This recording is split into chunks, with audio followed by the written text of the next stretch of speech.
ANC National Chairperson Gwede Mantashe has pushed back at the demand for 50% youth representation in Parliament and councils made by the Youth League. Under the leadership of Collen Malatji, the ANC Youth League has been calling for more younger MPs to be deployed. Mantashe has called on the Youth League to instead focus on campaigning. We speak to ANC Youth League President Collen Malatji on this. Collen, thank you very much for your time this afternoon. So speaking at the ANC's 2019 manifesto review in the Eastern Cape, the chairperson of the ANC says 50% is pie in the sky, and that will not happen.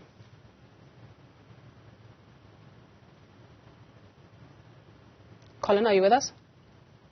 Yes, I'm with you. Can you repeat that?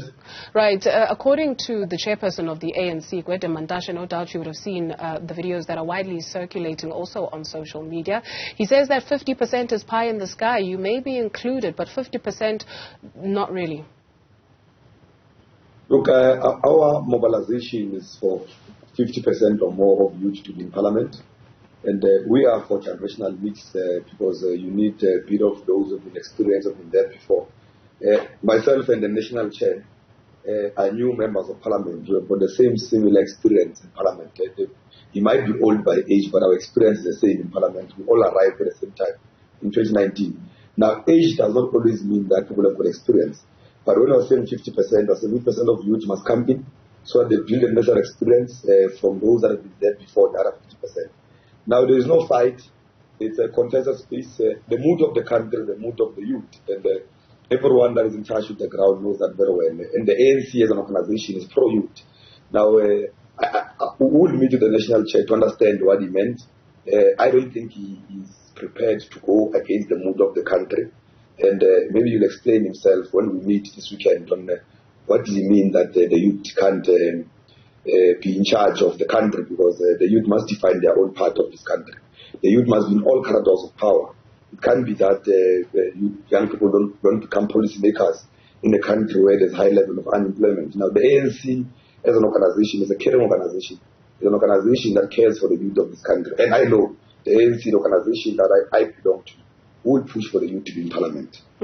You mentioned that there are no fights. Does this suggest, as you go into your meeting with him on the weekend, that there's a difference in ideas, or there is a different, or there's ageism at play, or it's a little bit of both? Look, it's natural that the old will feel a bit threatened sometimes when there's a strong voice that says young people must take over. For a very long time, they have not been a strong voice in the country. And young people now are really hyped up, associating themselves with the Youth League and the ANC because they feel that their voice is now in the right place. Now, that's why we want to understand what did he mean, because the organization that it belongs to as a national chair is a pro-youth organization. It believes that young people must take over. Now, we'll sit with him to get an understanding, and also we'll request him to apologize on some of the statements that he made on issues of how, when he spoke about the GPV issues, when he said that the only way to discipline women is through sexual intercourse, and we feel that those views don't represent what the ANC stands for. And we'll request him to withdraw that, because the ANC is anti any rape culture or rape self-naming. Because when you say women are disciplined through sex, that must also be explained. What does that mean? Now, those are some of the statements that were made and which are unfortunate. But I know the ANC as an organization does not stand for such things. And the Youth League will call out anyone that misrepresents policies of the ANC and what the ANC stands for. The median age in South Africa is 27.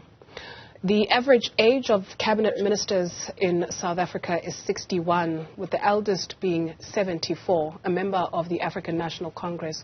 What do you say to young people who say yourselves, as an organization, as the Youth League, are being treated as children? And so what is it that then the everyday South Africa can expect when such is playing itself out in the ANC? Look, those days are gone of people utilizing Parliament and executive responsibilities as a retirement village. The Youth League has made out its voice. 150% of youth representation. It can't be right that there's no one in cabinet who's below 35 years who's a minister.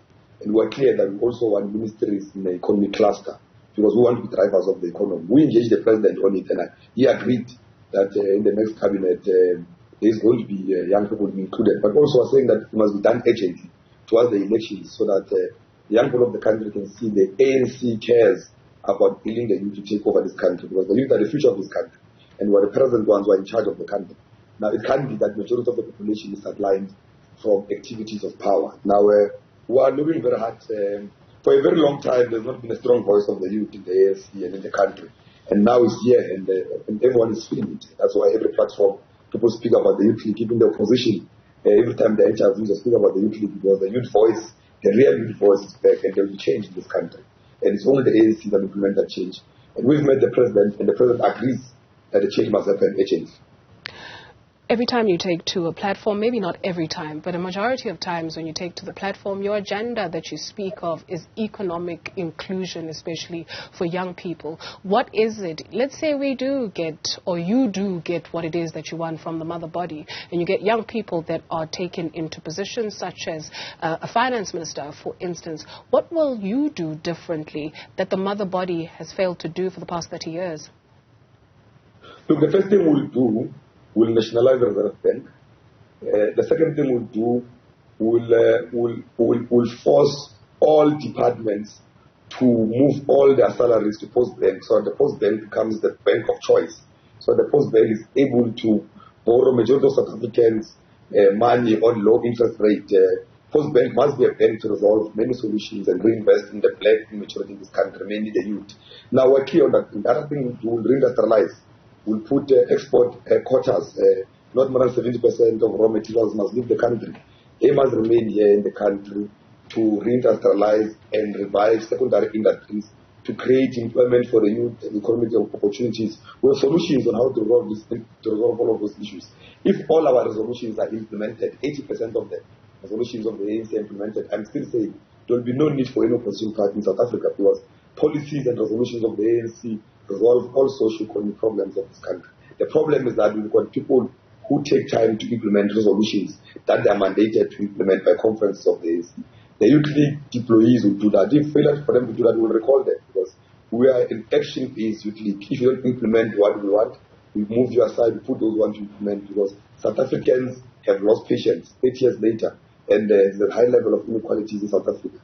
They can no longer take that anymore. And the Youth League, as a voice of reasons and a body of opinion in the ANC, saying that enough is enough. We need to take action. We need to put South Africa first. And the other issue we'll do, we'll get rid of all illegal immigrants in South Africa. There's no way that people must be in South Africa illegally. Buildings in South Africa must be occupied by South Africans. Local businesses must be set aside for South Africans to participate in. Now, those are things that we'll implement, because we are putting South Africans first. Okay, so you've outlined some long-term and short-term plans. There are some low-hanging fruit, though. Does the ANC Youth League bank with Post Bank? Do you bank with Post Bank? Why wait to be a minister before you can bank with Post Bank? It is only now that Post Bank is fully declared a commercial bank, and we're pushing everyone, including ourselves, with the banking commercial with the Post Bank. Even our membership, we're waiting for the ANC meeting to sit. We want to move our membership of the Youth League from FNB to Post Bank as a start to show that it's a very important investment to make. Now we're pushing everyone towards that direction. Collen Malatji. But before Post Bank was not a commercial bank. Collen Malatji, ANC Youth League President, thank you very much for your time.